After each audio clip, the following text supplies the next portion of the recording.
Bonjour à tous, j'espère que vous allez bien dans cette vidéo les gars, j'ai du très lourd. Il y a des indicateurs qui se sont mis à jour, il y a des patterns graphiques qui se mettent en place, vraiment des choses super intéressantes. Donc je suppose que la question que vous demandez tous c'est est-ce que tu vas bien Mamos? Eh bien ça va, mais les dernières vidéos, je sais pas pourquoi, il y a beaucoup moins de vues que d'habitude. Donc je sais pas, vous m'avez laissé tomber, je sais pas, je sais pas.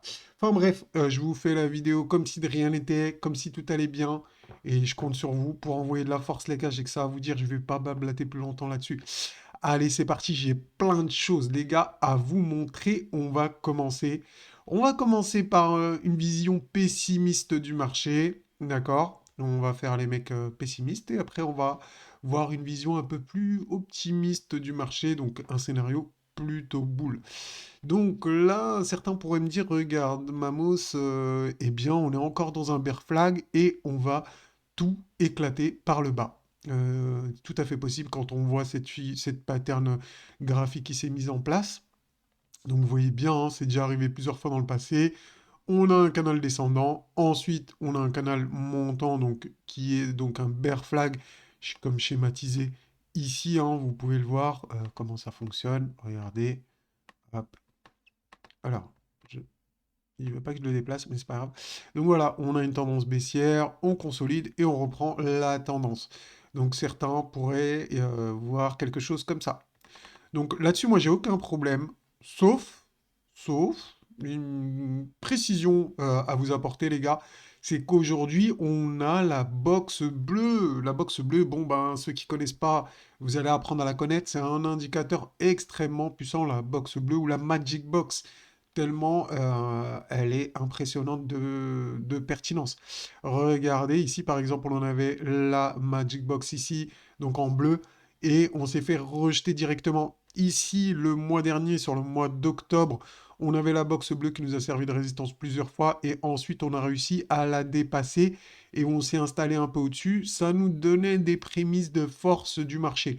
Donc pour le mois de novembre, parce que ça se met à jour tous les premiers du mois et c'est valide du 1er au 31, donc s'il y a 31 jours, donc c'est un indicateur mensuel. Donc cet indicateur, aujourd'hui, on est au-dessus, donc il va servir de support, d'accord? Donc, eh ben, moi, quand c'est comme ça, j'ai un biais haussier tant qu'on reste au-dessus. Voilà. C'est aussi simple que ça, et n'empêche que ça validerait la figure. Attendez, je vais vous schématiser ça, ça va être plus simple pour les débutants, vous allez comprendre plus facilement où je veux en venir.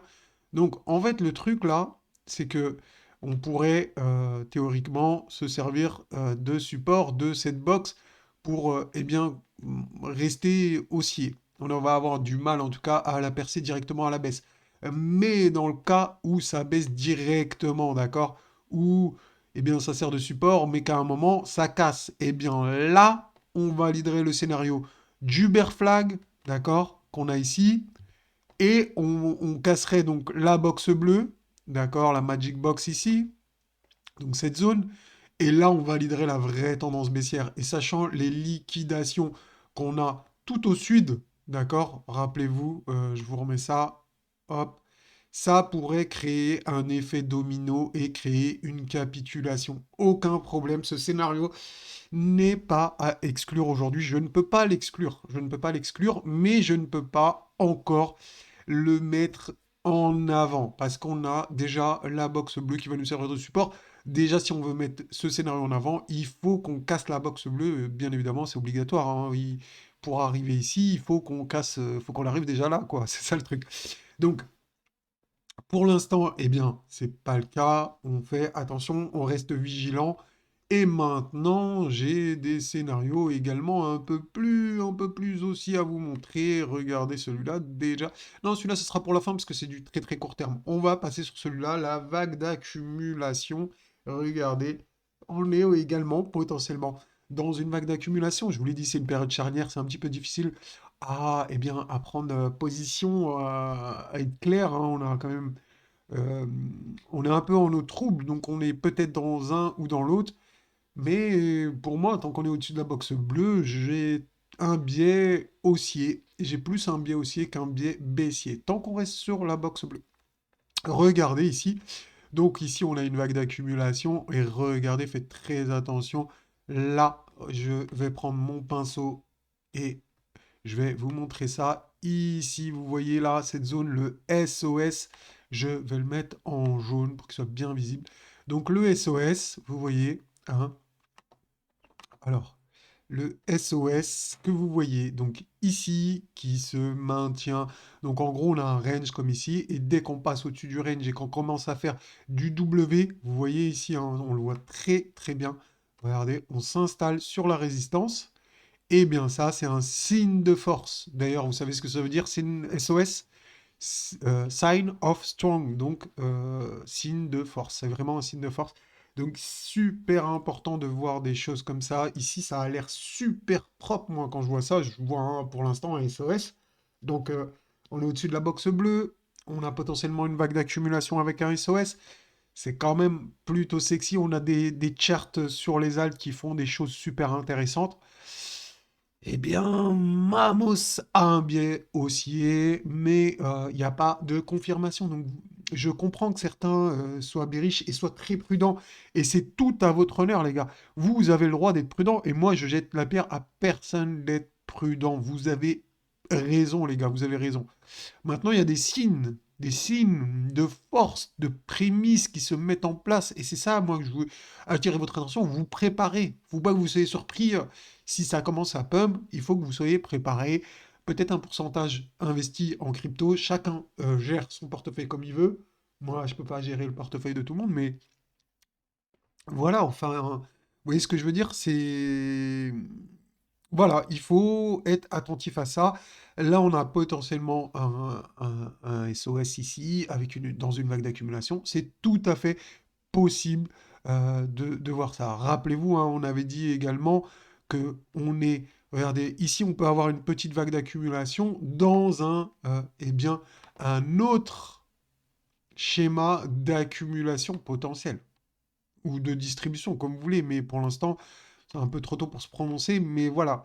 En gros, on est dans une vague d'accumulation, c'est tout à fait possible, hein. Là, par exemple, on a une petite distribution, on a une petite accumulation, et là, on a une accumulation. Pour moi, l'objectif, déjà, c'est aller vers les 24-25. On a vu sur Kingfisher eh ben, qu'il y avait des liquidités sur ces niveaux, normalement, si je dis pas de bêtises.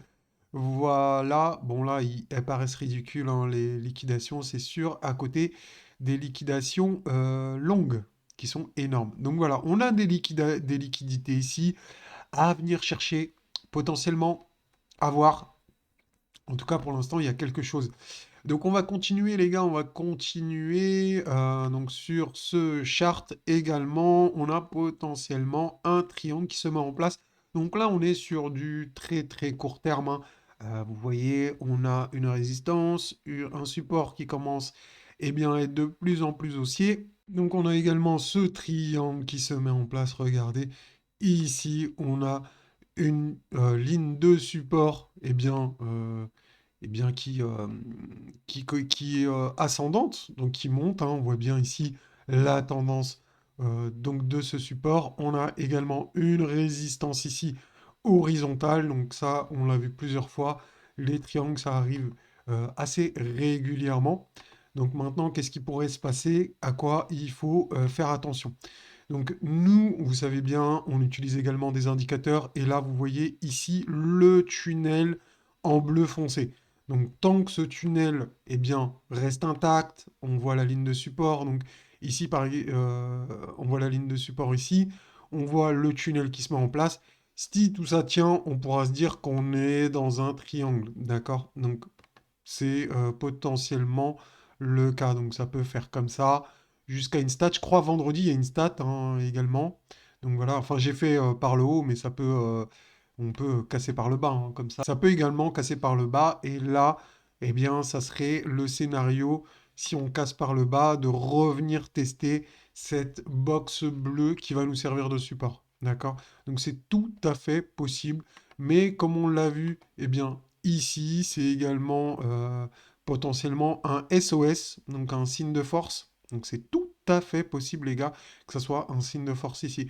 D'ailleurs, quand on voit ce trading range ici, on a le milieu qui peut servir de résistance. On a également les 21 626 si jamais ça peut vous servir. D'accord?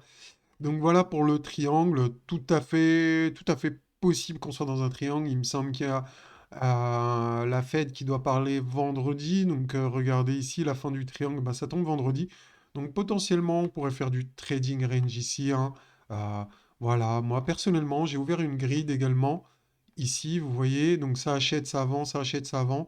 Pour l'instant, ben, je suis en bénéf, en très large bénéf. J'ai joué la hausse depuis, eh bien, depuis ici, sur la flèche ici. Donc j'avais partagé ce triangle dans le groupe VIP et donc pour moi potentiellement on peut être là-dedans.